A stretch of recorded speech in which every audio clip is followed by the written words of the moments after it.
the great artists, uh, uh, by which I mean those artists who produced work that was not just an extension of what went before them.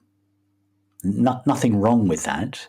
Wonderful things have been produced by people who just continued the work that their predecessors had done in the arts, in sports, in music, but the really great artists, just like the really great sports people we spoke of, are those whose work is not just informed by and an extension of the past. Their minds are open to the vertical dimension, if we can contrast it with the horizontal dimension of time. They are open to another dimension, and their minds are informed by. That's what inspiration is. It means it means an influx of the spirit. The spirit is the traditional name for this larger intelligence. So a mind that is inspired is a mind that is filled with spirit, with this broader, larger intelligence. And in the arts, this gives rise to works of art that have the capacity, when viewed or listened to or tasted or seen, or they have the capacity to take the viewer or the experiencer, the listener in the case of music, the viewer in the case of painting or sculpture or dance. They have the capacity to take the viewer or the listener, the experiencer, to the place from which the work of art originated.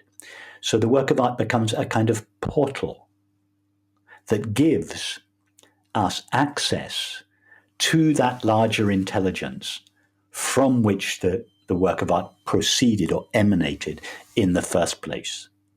And this is why we have art in our culture. I mean, it's why we love art. It's not just a bourgeois luxury. It is one of the portals that connects us to the very essence of what it means to be a human being. It is as important to us as the air we breathe.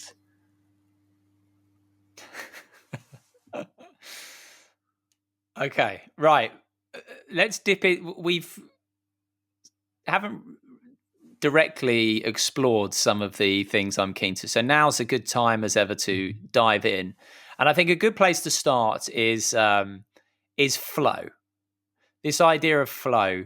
And like I said at the start, I'm pleased we didn't speak 2 years ago, because I now have direct or anecdotal evidence from the world's top sporting performers of experiences of flow. So if I give a few examples, and people can go back and check this out for themselves in the Don't Tell Me the Score back catalogue.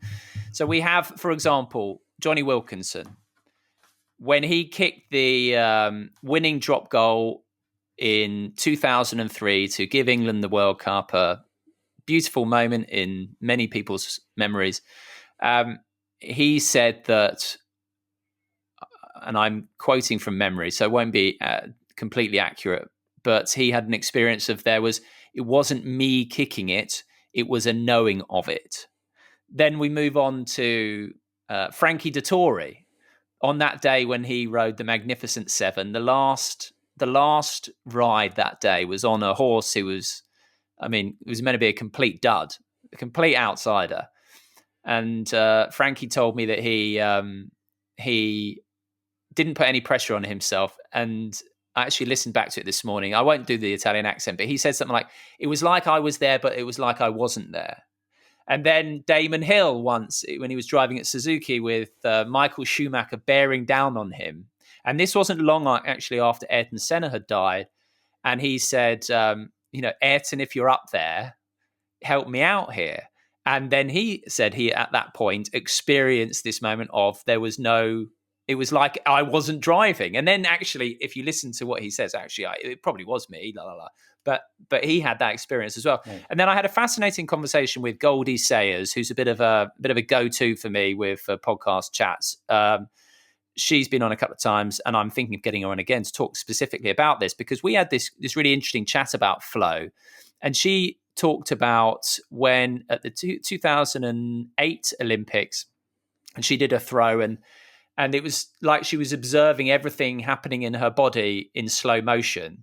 And, oh, my shoulder's in the right place. Oh, this feels good. That feels good. But it was happening rather than she was there. And she came out with this delightful phrase. And she said, what she thinks is the beauty of sport that a lot of sports people miss in retirement, that perhaps they're not aware of, is this experience of seeking effortlessness, which I thought was a really lovely way of putting it. I don't know if you agree or not. But yes, so in each of those cases, there is this dissolution, shall we say, dissolution of what we perceive to be the self. Now, there's usually this idea, isn't there, in sport? You hear it on Match of the Day. It's all about trophies. Trophies are what matter. But actually, when you speak to these people, it's these experiences of flow where the characteristics of which are not only a distortion of time, but a dissolution of self. They are the ones that are really like, whoa, that was something else. So could you just talk a little bit about that from your understanding in those moments, and how perhaps, we think we seek the achievements and the accolades, but actually perhaps we're seeking those very moments? Absolutely. It's not the trophy. The trophy is at best a symbol of that moment, that experience. The trophy symbolizes that. But it is not that. The trophy by itself, if you melted it down, it's not worth much. Why? Do you spend your whole life training intensely? You give up everything for 20, 30 years of your life for a handful of silver that's worth, I don't know, what, $1,000 or something? Is that what people are after? Of course it is not. What they are after is not even the experience of flow itself, but the loss of the sense of being a separate self that is entailed in the experience of flow. That is what people long for, to lose their sense of being a separate self. Now, why do people long for that? Because the separate self is an illusion, albeit a very powerful one that dominates the thoughts and feelings and the subsequent activities and relationships of almost all people. Because we have been conditioned by our culture to believe and feel in ourselves as separate selves. So, and this feeling of separation puts a restriction, a limitation on us. And everything the separate self does, is ultimately motivated to shake off the shackle of separation, the felt sense of separation. Why? Because everybody, all 7 billion of us, has a sense that what they essentially are is not separate, temporary, finite, limited. That's why we love freedom.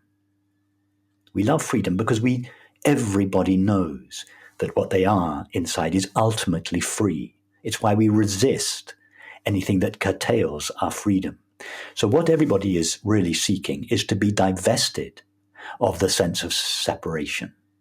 And in the flow, one is acting, but one is not acting as just as the examples you've given, one is not acting as a separate self. One is simply participating in the universal flow. The trophy is simply a symbol of that experience. Because after all, we call the universe a universe. We don't refer to a multiverse. We call it a universe. It is one thing. The universe is one thing. Whatever it is, whatever its ultimate nature or reality is, it is one. That's what the word universe means. We all know this. There is one universe. Now, the separate self is a belief. It's not an entity. There is no real separate self. But the separate self that most people believe and feel themselves to be is a belief whereby we separate ourselves out from the universe and believe, and more importantly, feel that we are a discrete, independently existing entity. So with this belief, the universe is divided into self and other, me and you, mind and matter, ultimately. But this is an illusion. This belief in self and other is a belief that is superimposed onto the reality, which is one, which is a universe, a single being. It appears as many things, but its essence is one, single. And we all know this. We all intuitively know this. And any sense of separation from the whole, it has two consequences: unhappiness on the inside and conflict on the outside. These are the two inevitable consequences in the belief in separation. Unhappiness on the inside, conflict on the outside. Nobody likes unhappiness. Nobody likes conflict. So everything the separate self does, it does in order to find happiness and to have no conflict. With the common word for the absence of conflict is love. So everything the separate self does is a search for happiness on the inside and love on the outside. In other words, what the separate self is really, those are just the common words for this search. What the separate self is really seeking is to restore reality, to restore its experience to reality. It's what the filmmaker Pasolini said. He said, I want my films to restore to reality its original sacred significance. But what he meant was, I want my film to evoke in people the experience that reality is a single whole, indivisible whole. And we participate, as apparently separate selves, we participate in that whole. We are part of the activity of that whole.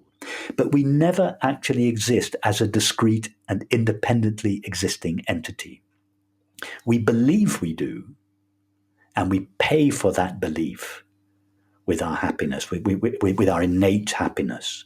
We forego our innate happiness when we believe ourselves to be temporary, finite, and separate. And that is the experience that everybody, the great mathematicians, the philosophers, the artists, the sports players, but also the ordinary people, everybody, all 7 billion people are longing. All we really ever do is try to divest ourselves of the illusion of separation and, as a result, taste the nature of reality.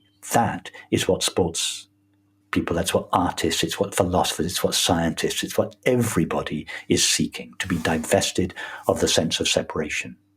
And the trophy, as I said, the trophy is simply a symbol of that. It's worth nothing in itself.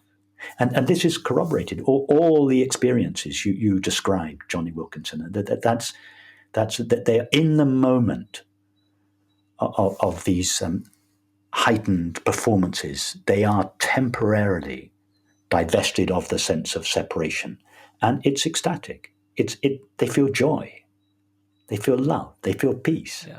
What they're really feeling is they're not having an extraordinary experience. What they're actually experiencing is reality as it is.